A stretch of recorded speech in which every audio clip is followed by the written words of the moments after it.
Dr. Elena Martinez wiped the sweat from her forehead as she worked in the deep archives of the Galactic Council. The room was cold and dark, filled with millions of data files from across the galaxy. She had been searching through old weapon records for 3 days now. Her job was simple: find out how different alien races made their weapons in the past. Elena was a human scientist who studied old alien cultures. She loved her work, but today felt different. Something was wrong. The computer kept showing her error messages when she tried to access certain files. These files were about human weapons, but they were locked with the highest security codes she had ever seen. Why would files about human history need such heavy protection? She asked herself. Elena had studied weapons from hundreds of alien races. Most were simple tools made for hunting or quick kills in war. Nothing seemed special enough to need this level of security. She tried different passwords and access codes. Nothing worked. The files remained locked, marked with red warnings that said, "Classified, Level 10, Authorized Personnel Only." Elena had Level 7 clearance, which was already very high. She had never seen a Level 10 file before. Elena decided to call her friend Jake Sullivan. Jake worked for Earth's diplomatic team and had higher security clearance than she did. He was a good man who had helped her before with difficult research projects. She sent him a message through the secure communication system. "Jake, I need help with something strange. Can you meet me at the archives?" Jake arrived 2 hours later. He was a tall man with kind eyes and a serious face. He worked as a commander in Earth's diplomatic corps, which meant he dealt with other alien governments. When he saw Elena's worried expression, he knew something important was happening. "What did you find?" Jake asked as he sat down next to her workstation. Elena showed him the locked files on her screen. "I was doing research on weapon development across different species. Every race has their own way of making weapons. But when I got to the human files, everything is locked. Look at this security level." Jake's eyes widened when he saw the Level 10 classification. "I've only seen this kind of security on files about galactic wars or major threats. What could be so dangerous about human weapon history?" "That's what I want to know," Elena said. "Can you access it?" Jake pulled out his security card and inserted it into the computer. The screen flickered for a moment, then showed a new message. "Access granted, Commander Sullivan, Jake. Warning, contents classified for galactic security." The file opened slowly. The title made both humans freeze in shock. Analysis of Human Weapon Development Classification Extreme Threat Assessment, compiled by Zirathi Intelligence Division. Elena and Jake looked at each other with confusion and fear. Why would their allies, the Zirathi, write a threat assessment about human weapons? The Zirathi were known as peaceful researchers who helped other species understand technology and culture. Jake clicked on the first document. The text was written in both Zirathi symbols and human English. It began with a simple but terrifying statement. After extensive research into 847 known sapient species in the galaxy, we have discovered that humans are the only species that systematically creates weapons designed not for quick death, but for prolonged suffering.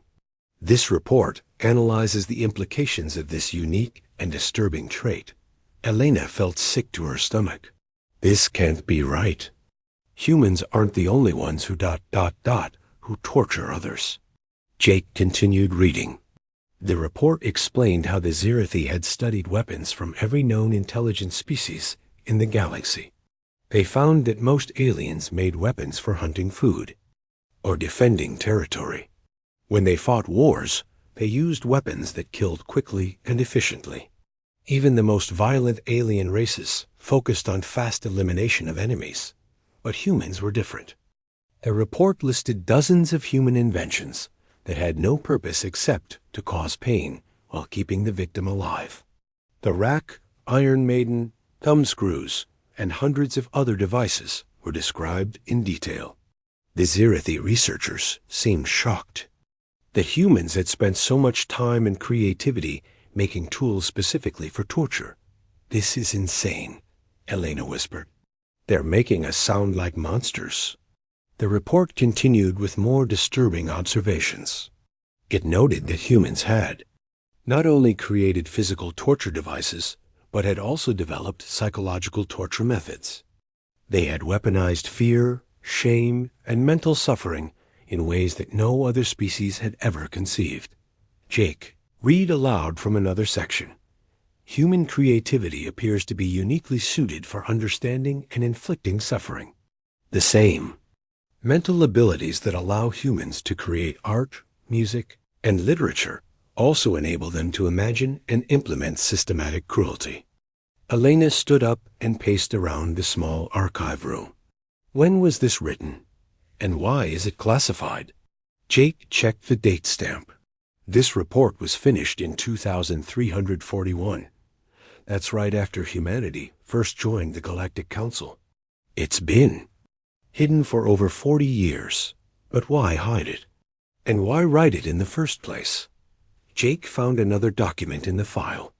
This one was marked as a summary report sent to the Galactic Council leadership. It contained a recommendation that made both humans understand why the files were so heavily classified. Recommendation: humanity's capacity for systematic cruelty represents a potential threat to galactic stability. While currently allied with Council species, humans possess psychological traits that make them capable of inflicting suffering beyond the comprehension of other sapient beings. Close monitoring is advised. Elena sat back down, feeling overwhelmed. "They've been watching us this whole time. Our own allies think we're dangerous." "There's more," Jake said, pointing to another section. "Look at this analysis of human military victories." The report described how human forces had achieved impossible victories against technologically superior alien enemies. According to the Zirathi analysis, humans didn't just defeat their enemies. They broke their will to fight by demonstrating their capacity for creative cruelty. Other species surrendered not because they feared death, but because they feared what humans might do to them instead of killing them. Elena realized the full scope of what they had discovered. This isn't just about our history. This is about why other species are afraid of us. We're not just another member of the galactic community. We're the species that everyone else secretly fears. Jake closed the file and looked at Elena seriously. "The question is, what do we do with this information?" Elena stared at the blank screen for a long moment. She thought about her colleagues, her friends from other species, and the peaceful life she had built working with aliens from across the galaxy. All of it was built on a foundation of fear and suspicion that she had never known existed. "We need to understand more," she said finally. "We need to know exactly what our people did to make the entire galaxy see us as monsters. And we need to decide whether they're right to be afraid." Jake nodded grimly. "Then we keep reading. But Elena, once we know the truth, we can never go back to the way things were before." Elena looked at the secured computer terminal and made her decision. "I know, but we have to understand what we really are." 3 days after finding the classified report, Elena and Jake stood outside the Earth Historical Archives in New Geneva. The building looked normal from the outside. White walls and glass windows like any other research center. But inside, they hoped to find answers about humanity's dark reputation among the stars. Dr. Lisa Carter met them at the entrance. She was a middle-aged woman with gray hair and intelligent eyes. Lisa had spent 30 years studying human history, especially the parts that most people preferred to forget. Elena had contacted her because she needed someone who understood the worst parts of human nature. "You sounded worried in your message," Lisa said as she led them through the building. "What exactly are you looking for?" Elena and Jake exchanged glances. They had agreed not to mention the classified report unless absolutely necessary. We're researching human weapon development for a galactic cultural project, Elena said carefully.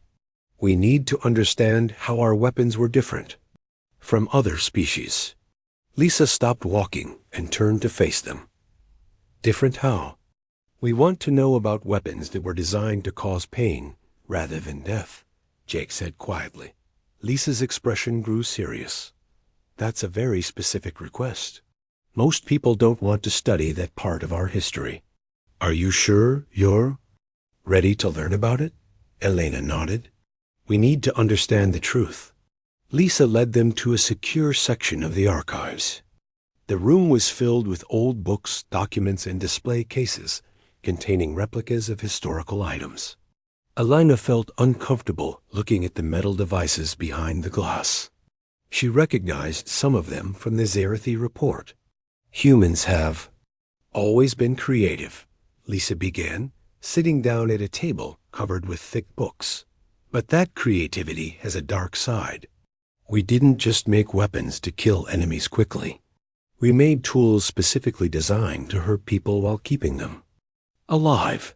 She opened one of the books to a page showing detailed drawings of torture devices. Look at this. The rack was designed to stretch a person's body until their joints separated. It caused incredible pain, but it took hours or even days to actually kill someone. The whole point was to make the victim suffer. Jake studied the drawings with disgust. Why would anyone create something like that? Because humans understood that fear of pain could be more powerful than fear of death, Lisa explained. If you killed your enemies quickly, their friends might still fight you. But if you showed them that you could make them suffer for hours or days, many would surrender without fighting. Elena remembered the Zerathi report's analysis of human military victories. So torture was a military strategy? In part, yes. But it was also used for punishment, information gathering, and social control. Humans developed dozens of different devices and techniques over thousands of years. Each culture added their own variations and improvements. Lisa showed them more. Examples: the Iron Maiden with its sharp spikes, thumb screws that crushed fingers slowly, hot irons that burned flesh without killing, water torture that made victims feel like they were drowning without actually dying. The creativity is what makes it disturbing, Lisa continued. Humans didn't just use simple pain. They understood psychology. They knew how to break someone's mind as well as their body. She opened another book to a page about psychological torture. Look at this. Sleep deprivation, isolation, humiliation. Humans learned that you could destroy a person's will without ever touching them physically. We weaponized emotions like fear, shame, and despair. Elena felt sick as she realized the scope of human cruelty. Did other species really never develop anything like this? According to the galactic databases, no. Other species fought wars, of course. They killed each other for territory, resources, and survival. But their weapons were designed for efficiency. Quick kills, clean deaths. They didn't have the psychological complexity to imagine prolonged suffering as a tool. Jake looked up from the book he was reading. This says that humans developed torture techniques for religious purposes too. They tortured people to save their souls. Lisa nodded sadly.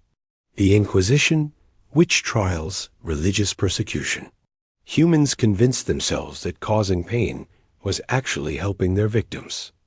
They believed that torture could purify souls or reveal truth. No other species has ever developed that kind of twisted logic. Elena walked over to a display case containing a replica of a medieval torture chamber. The room was filled with chains, sharp tools, and burning devices. She tried to imagine what it would have been like to be trapped in such a place, but her mind refused to fully comprehend the horror. How do we know that other species never did this? She asked. Lisa pulled out a thick report from her desk.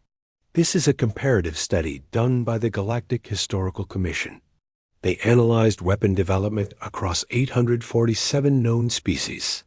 Every other race developed weapons for hunting, defense, or quick elimination of threats. Even the most violent species focused on efficient killing. She pointed to a chart showing different weapon types. Look at this. The Krillian Empire was known for their aggression, but their weapons were designed to vaporize enemies instantly. The Phoenix clans were fierce warriors, but they used energy weapons that caused immediate death. Only humans developed an entire category of tools whose primary purpose was to inflict pain while preventing death. Jake was reading another section of the report. This is interesting. It says that human medical knowledge advanced partly because we learned so much about the human body through torture.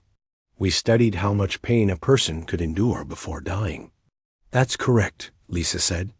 Humans became experts at keeping people alive while causing maximum suffering.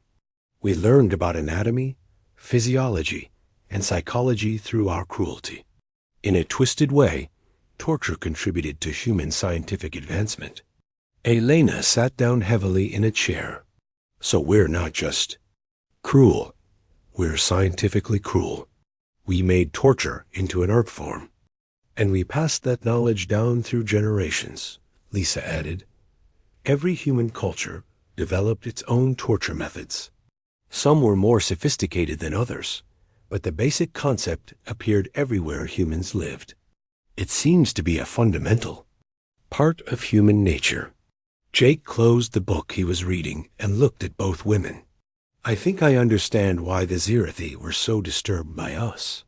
We're not just another species with violent tendencies. We're the species that turned cruelty into a science.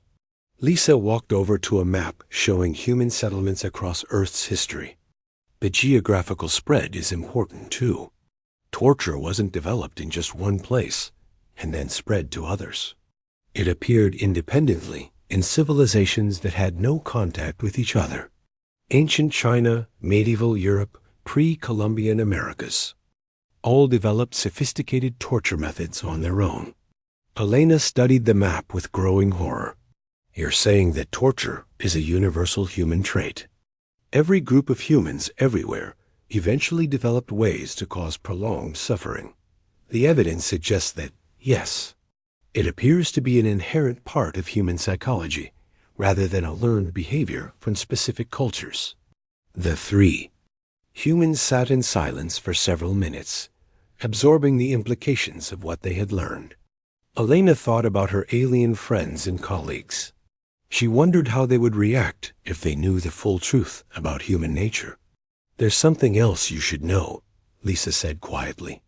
The development of torture methods accelerated during times of stress or conflict.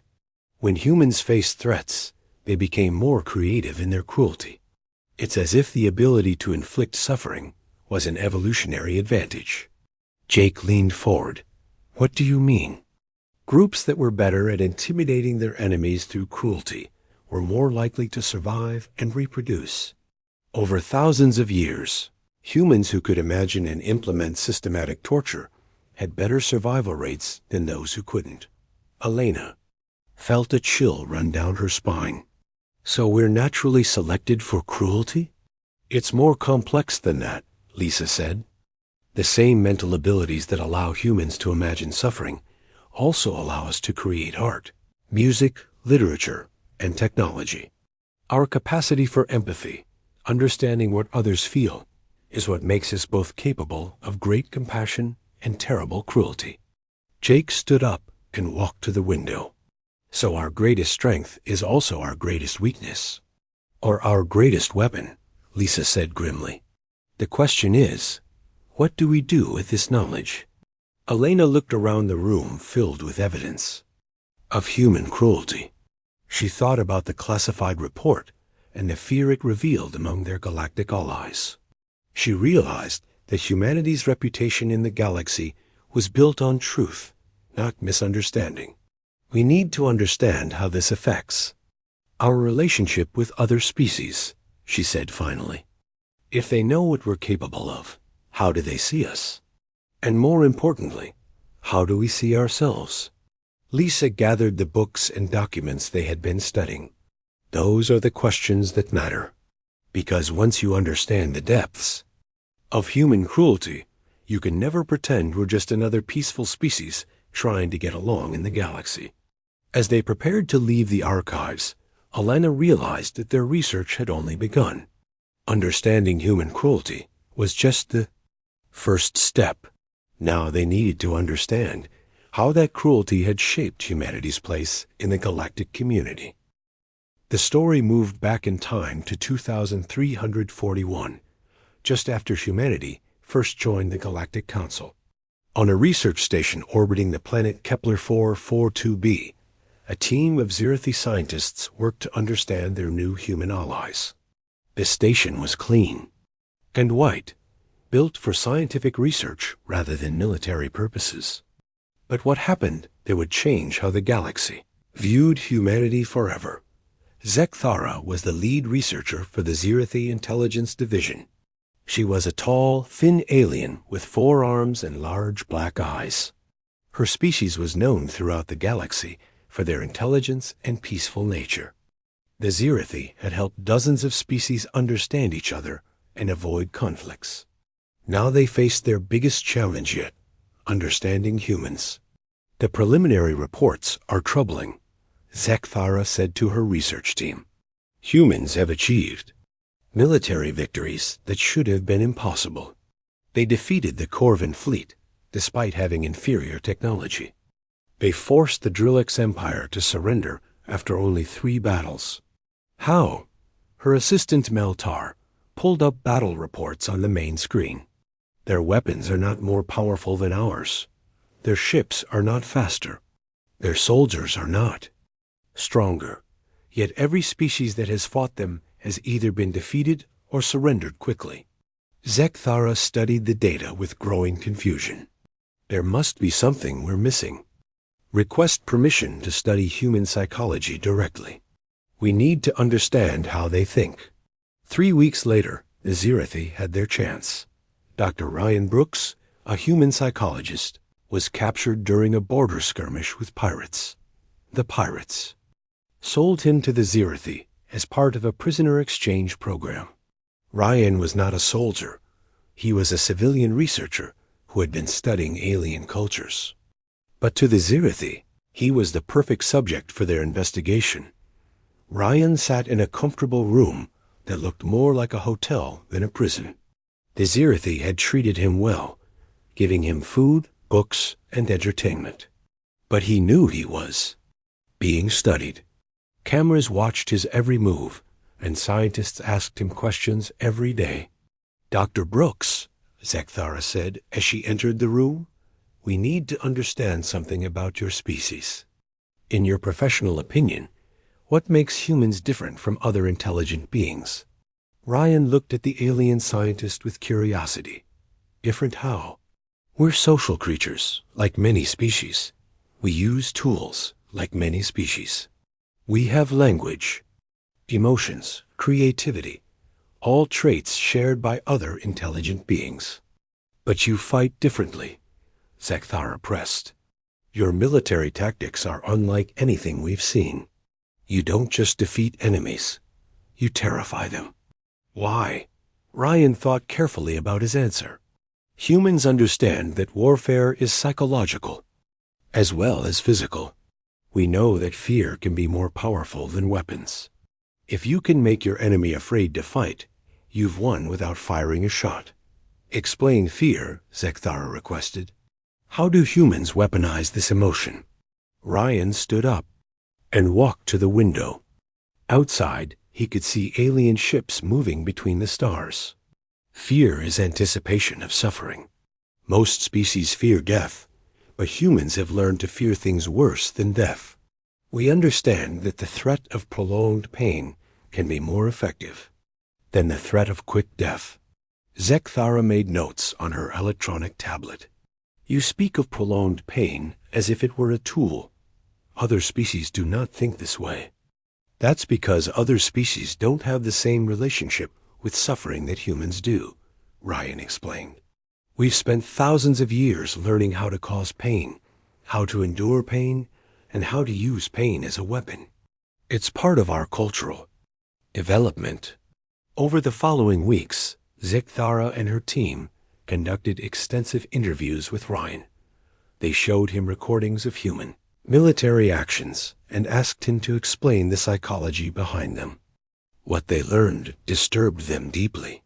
"Look at this battle footage," Zekthara said, showing Ryan a video of human soldiers fighting alien pirates. "Your forces could have killed these enemies quickly with energy weapons.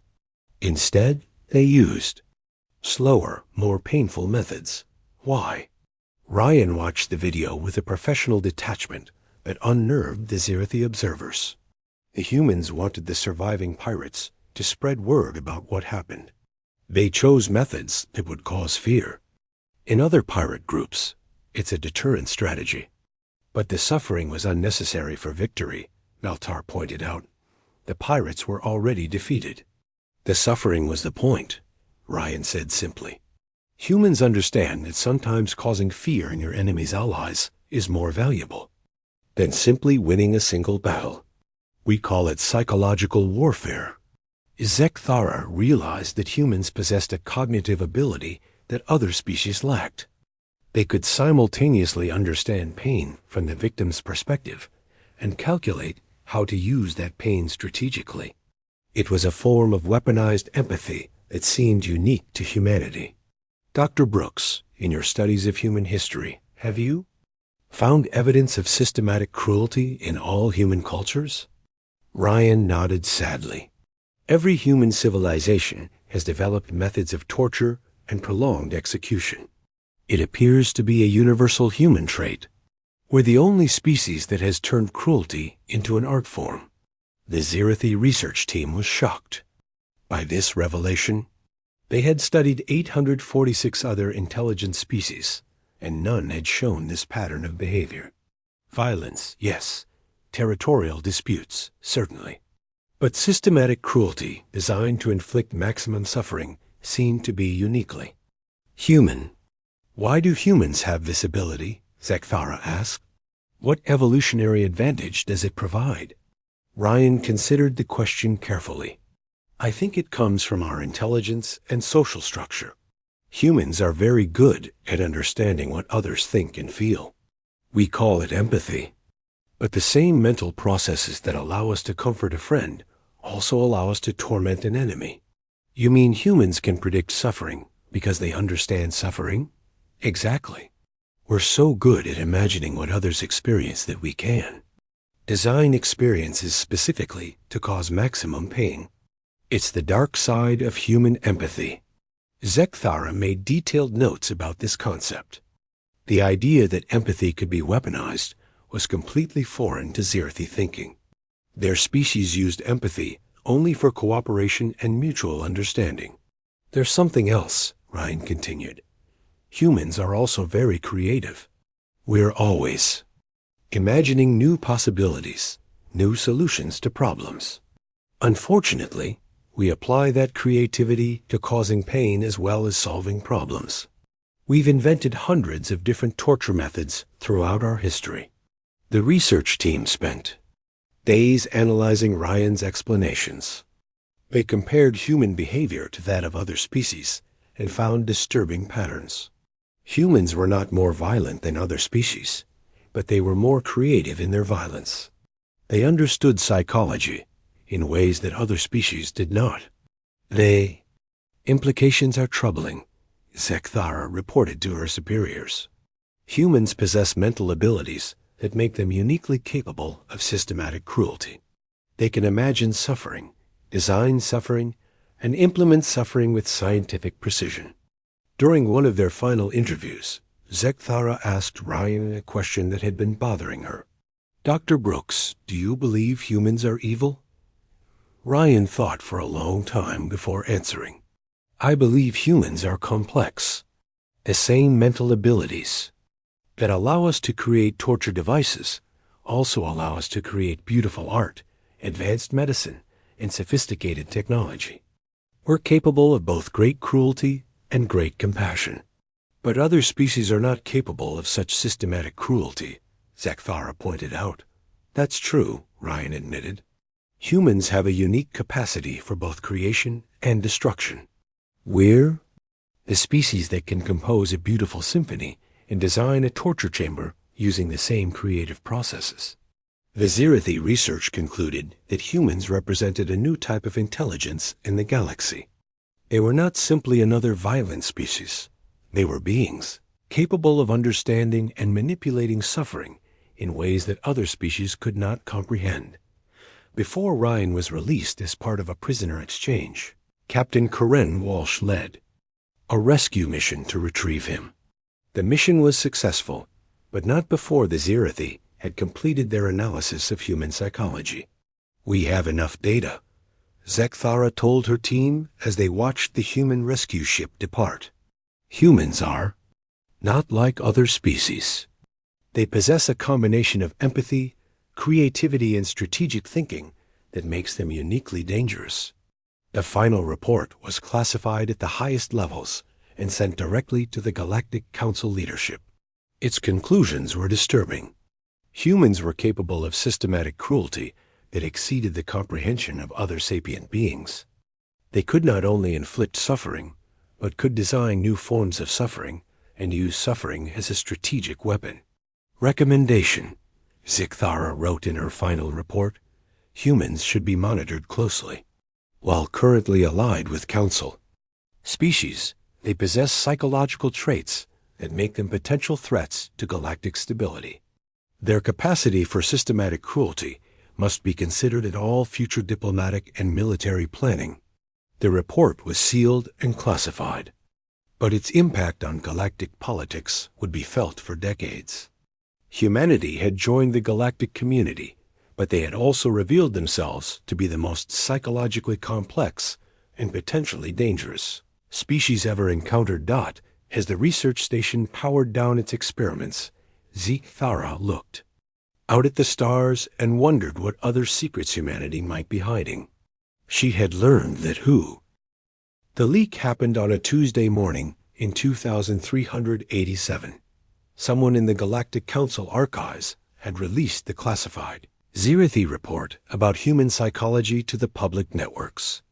Within hours, every species in the galaxy knew about humanity's unique capacity for systematic cruelty. The Galactic Council chambers on planet Nexus Prime had never seen such chaos.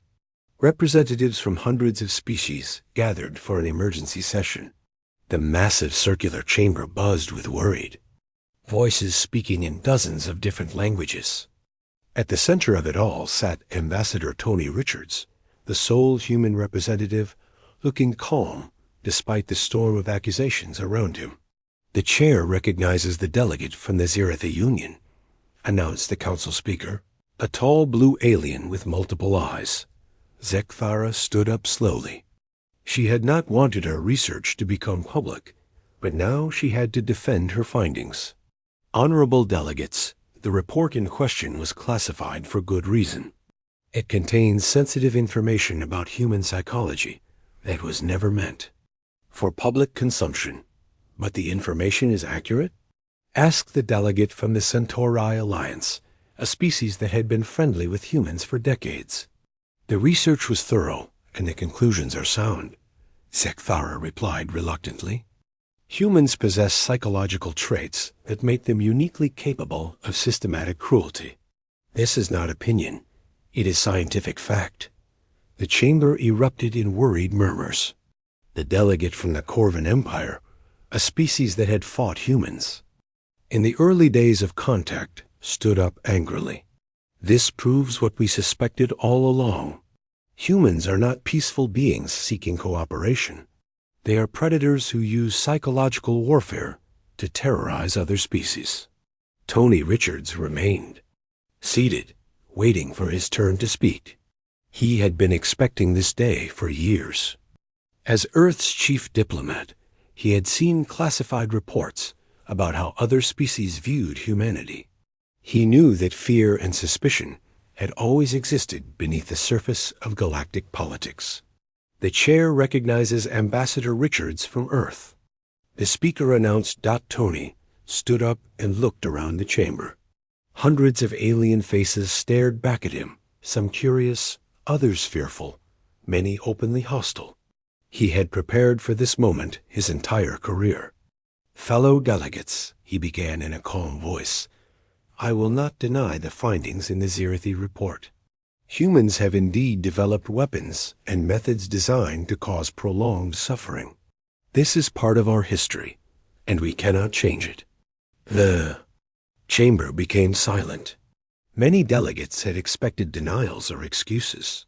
Tony's direct admission surprised them. "But I ask you to consider this. The same mental abilities that allowed humans to create tools of torture also allowed us to create advanced medicine, beautiful art, and innovative technology. The capacity for both creation and destruction is what makes humans complex beings." The delegate from the Vegan Confederacy stood up. "You speak of complexity, but your species has caused more psychological damage in galactic conflicts than any other. How can we trust beings who understand suffering so well?" Tony had anticipated this question. Because understanding suffering also makes us better at preventing it. Human medics are the most skilled healers in the galaxy precisely because we understand pain so well. Our peacekeeping forces are effective because we know how to end conflicts without causing unnecessary casualties. Dr. Michelle Lopez entered the chamber at that moment. She was a human xenopsychologist who had been studying the interactions between humans and other species for 20 years. Tony had requested her presence to provide scientific support for his arguments. "The chair recognizes Dr. Lopez."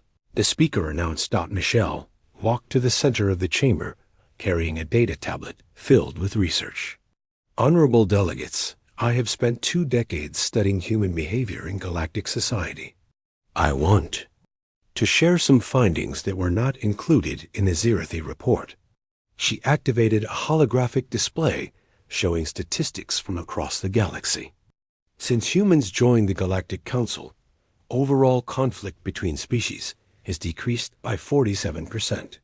Human peacekeeping forces have resolved 312 disputes without a single unnecessary casualty. The delegate from the Altarian Republic looked skeptical. "But how do we know humans won't use their psychological abilities against us?" Michelle changed the display to show brain scans of human soldiers. "This is the neurological data from human peacekeepers. When they encounter suffering, their brains show intense activity in regions associated with empathy and protective instincts. The same psychology that allows humans to cause pain also makes them desperate to prevent it." Zekthara stood up again. "Dr. Lopez, your data is interesting, but it doesn't change the fundamental nature of human psychology. Humans remain capable of systematic cruelty in ways that other species are not." "That's correct," Michelle agreed. "But consider this. Would you rather have guardians who don't understand suffering, or guardians who understand it so well that they will do anything to prevent it?" The debate continued for hours. Some delegates argued that humans were too dangerous to be trusted with advanced weapons or leadership positions. Others pointed out that human forces had protected their worlds from pirates and hostile species. Delegate from the Drilex Empire, a species that had surrendered to humans in the early days of contact, spoke with obvious fear.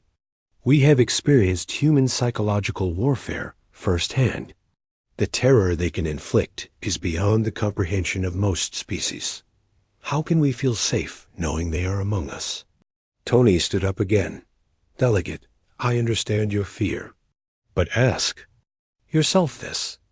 In the 46 years since that conflict, have humans ever used those tactics against a council member? Have we ever threatened or intimidated allies?" The Drilex delegate admitted reluctantly, "No. Human forces have actually protected our shipping lanes from pirates on several occasions. Because humans have learned to channel their dark creativity into protective rather than predatory purposes," Tony explained. "We understand that our survival depends on the survival of galactic civilization. We have no interest in terrifying our allies." The debate revealed deep divisions within the Galactic Council.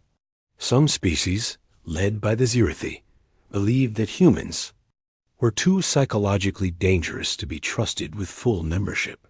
Others, including the Centauri Alliance, argued that human protective instincts made them valuable allies. "The question before us," said the speaker, "is whether to impose restrictions on human military technology and participation in Council operations." The vote was close. The restrictions passed by only 12 votes out of 847 species represented. Humans would be limited in their access to certain advanced weapons and would be excluded from some sensitive diplomatic missions. Tony felt disappointed, but not surprised. "We accept the Council's decision," he said formally, "but we hope that time will prove that human nature is more complex than our capacity for cruelty." As the session ended, delegates slowly left the chamber. Many avoided looking at Tony, while others approached him with quiet words of support. The Centauri delegate stopped to speak with him. "This is not over," she said quietly. "Many of us believe that humans are being judged unfairly. Fear makes people do stupid things." Tony nodded. "Thank you. We'll prove our worth through our actions, not our words." Outside the chamber, Michelle joined Tony as they walked back to the human embassy. "How do you think this will affect our relationships with other species?" Tony considered the question. Carefully. "Some will fear us more now. Others will understand us better. The truth is often uncomfortable, but it's better than living with lies and suspicion." "Do you think we made the right choice by not denying the report?" "Absolutely. Humans have always been honest about our flaws. It's one of our better qualities. We can't change what we are, but we can control what we do with our nature." As they reached the embassy, Tony received a message on his communication device. It was from Earth's defense forces, reporting increased pirate activity near the Galactic Rim. Several Council species had requested human assistance in dealing with the threat. "Interesting," Tony said, showing the message to Michelle. "They vote to restrict us in the morning and ask for our help in the afternoon." Michelle smiled grimly. "Maybe they're starting to understand the difference between having dangerous allies and having dangerous enemies." Tony looked up at the stars, visible through the embassy windows. "The real test will come when we face a threat that requires our full capabilities. That's when the galaxy will discover whether they were right to fear us or right to need us." In the weeks that followed, the leaked report continued to cause controversy throughout galactic society. Some species began avoiding human colonies and trade routes. Others increased their security when dealing with human diplomats. The galaxy had learned something about humanity that many wished they could forget, but the universe had its own plans for testing whether the galaxy's fear of humans was justified or necessary. Unknown to the Council, a new threat was approaching from the dark spaces between stars. Soon, everyone would discover whether humanity's capacity for systematic cruelty was a curse or the galaxy's salvation. Tony Richards continued his diplomatic work, knowing that every human action was now being watched and judged. The classified report had changed everything, but it had also revealed a truth that could no longer be hidden. Humans were different. 6 months after the leaked report caused chaos in the Galactic Council, the first distress calls began arriving from the Outer Rim. Ships were disappearing near the edge of known space. Colonies went silent without warning. Scout vessels sent to investigate never returned. General Chris Johnson stood in the command center of the human defense station at Kepler 438b. He was a veteran of dozens of conflicts, a man who had seen the worst of both human nature and alien warfare. The reports coming in from the Rim made him more worried than anything he had experienced before. "Sir, we've lost contact with 3 more colonies in the Vega sector," reported Lieutenant Amy Foster, his communications officer. "That makes 17. Settlements gone dark in the past month." Chris studied the tactical display showing the galaxy's outer edge. The pattern of disappearances formed a rough line moving inward toward inhabited space. Whatever was causing the vanishing colonies was systematic and unstoppable. Any survivors? Any messages? Anything that tells us what we're dealing with? Just one transmission from the research station at Wolf 359, Amy replied. It's only 30 seconds long, but it's disturbing. Chris listened to the recording through his headphones. The voice belonged to Dr. Kate Wilson, a xenobiologist he had met at a conference years earlier. Her words were filled with terror. They're not just killing us, they're consuming us. Everything. Our bodies, our technology, our memories. It's like they're eating our very existence. They don't feel pain. They don't fear death. Nothing we do affects them. God help us. They're coming for... The transmission ended abruptly. Chris removed his headphones and looked around the command center. His staff was made up of humans, Centauri, Zirithi, and a dozen other species. They had all heard the recording, and their faces showed the same fear. Analysis? Chris asked his science officer, Dr. Ben Martinez. The energy signatures suggest beings of pure consciousness rather than physical matter. They seem to absorb both organic and inorganic material completely. We're calling them void hunters because they leave nothing behind, just empty space where colonies used to exist. Chris had fought energy beings before. They were difficult opponents because conventional weapons often passed through them harmlessly. But this seemed different. These entities weren't just immune to physical damage. They were actively consuming everything they encountered. What? About the Council fleet? How are they responding? Commander Lisa Park, his tactical officer, pulled up deployment reports. Poorly, sir. The Zirithi sent a battle group to investigate 3 weeks ago. They found the Void Hunters near the Arcturus system and engaged immediately. Results? Total destruction of the Zirithi fleet.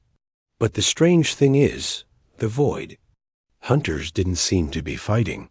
They just absorbed the ships and crews while moving toward their next target. It was like the Zirithi weapons had no effect at all. Chris realized they were facing an enemy unlike anything the galaxy had encountered. Most hostile species could be reasoned with, intimidated, or defeated through superior firepower. But these Void Hunters seemed immune to all conventional approaches. Sir, Amy called out urgently, we're receiving a priority transmission from the Galactic Council. They're requesting immediate military assistance from all member species. The transmission came from Admiral Zachron of the Drilex Empire, currently serving as the Council's military commander. His scaled face looked haggard and desperate. To all allied forces, the threat from the Galactic Rim has reached critical levels. Our conventional military responses have proven completely ineffective. The entities we face cannot be reasoned with, intimidated, or destroyed by any known weapons. We are formally requesting all species to contribute their most advanced military assets to a unified defense. Chris noticed something important in the Admiral's words. He was asking for conventional military assets, ships, weapons, soldiers. But conventional warfare had already failed against the Void Hunters. They needed a different approach. Amy, get me a direct line to Ambassador Richards at the Council chambers. Tony answered the call within minutes. His face appeared on the main screen, and Chris could see the strain of recent events in his expression. General, I assume you've heard about the situation at the Rim? I have. Tony, I think we're approaching this wrong. The Void Hunters aren't responding to conventional military tactics because they don't understand conventional threats. They don't fear death or pain in the way other species do.